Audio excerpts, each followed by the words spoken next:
Hello, I'm Larry Smith of Stone County.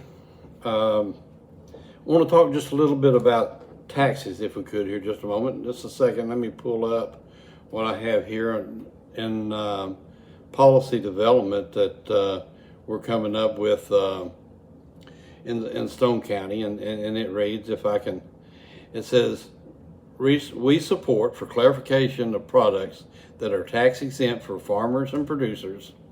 We further support implementing an option for farmers, producers who file a Schedule F on their 1040 tax returns to receive an exemption card for taxes. And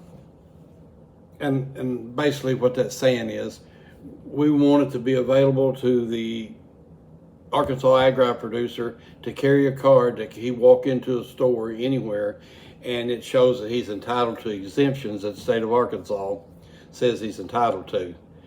It clarifies that up. I've been in the co-op business for 44 years and managed the farm co-op here in Stone County for 22. I'm not a tax lawyer, I'm not a specialist on taxes and all, but I know a little bit about the retail taxes in Arkansas, and that's what I want to talk just a little bit about. But first of all, let me go back and to put everything in context. I'm not bashing Arkansas for their tax laws or whatever. I think some things need to be changed, but we're not going to argue that point today. But we hear every day how important agriculture is to Arkansas. We hear it from the politicians, we hear it from the government, we hear it from Farm Bureau, we hear it from everybody about the impact that agriculture has on the economy in the state of Arkansas. Okay, so let's just look around our bordering states. A few years ago, Tennessee, when they were talking about the tobacco settlement money, Arkansas put theirs into education. Now, education's a good thing or whatever. I'm not going to argue that point. I remember the argument that took place when that happened, but Tennessee decided to put theirs in agriculture.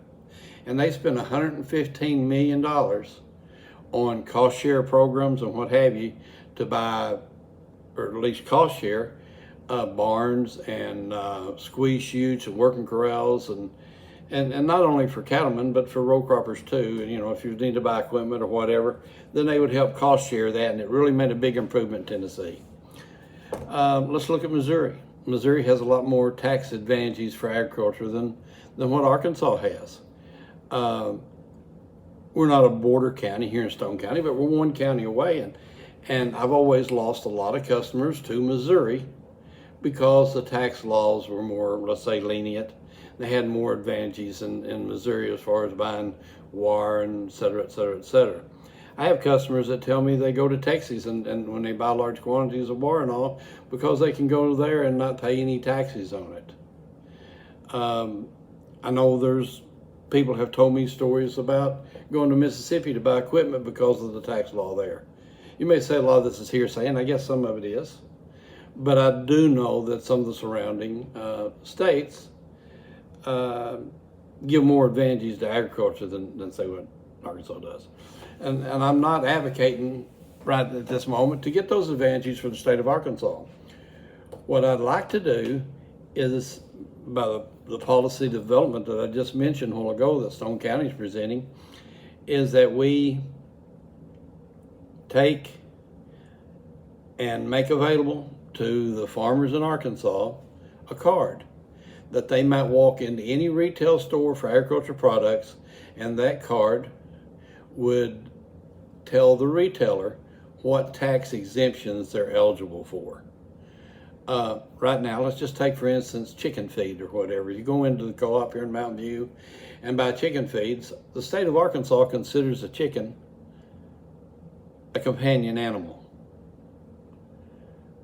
So unless you have an exemption set up and with the co-op, now if you have a charge account with us, we'll probably have that exemption on the computer there, and when your name comes up, it shows it. But if you don't have an account with us, say you're from another town, or you just don't have an account with us, we have no way really of verifying. We can fill out some paperwork and file it, but we have to look it up each and every time you come in, and the customer has to remind us. So they're not always getting the tax exemption that they're eligible for. Same thing with horses, dogs, or whatever. Somebody that is raising horses for sale and files a Schedule F on horses on it are exempt from horse feed. Everybody else has to pay the tax. State of Arkansas holds the retailer responsible that they have got the appropriate amount of taxes. Corn, let's look at it, because that's a big thing with deer corn. State of Arkansas says if you buy corn to feed deer, you will pay taxes on it. But if you raise hogs, then you should be eligible for a tax exemption. You walk in the co-op, I don't know who you are or whatever, you buy 10 bags of corn, I charge you the taxes. It keeps, and we're going to err on that side because the state of Arkansas wants us to be the interpreter of the tax laws for them. What we'd like to have is a card. You apply to the state of Arkansas for this exemption card, and it can be set up on there for whatever you're exempt from, whether it be raising cattle, chickens, or whatever, listed on there. And when you come to the point of sale at the co-op or any agricultural retail store or whatever, I can put your name in and show your tax exemption, and you'll get the tax exemption that you're entitled to. We're trying to simplify it. I hope I didn't muddy the water any more than it already is, but it's always been a problem in Arkansas is who makes the determination of what sales tax is charged to what individuals. And it all needs to be the same. Everybody that's entitled to an exemption needs to get it. I thank you very much for your time.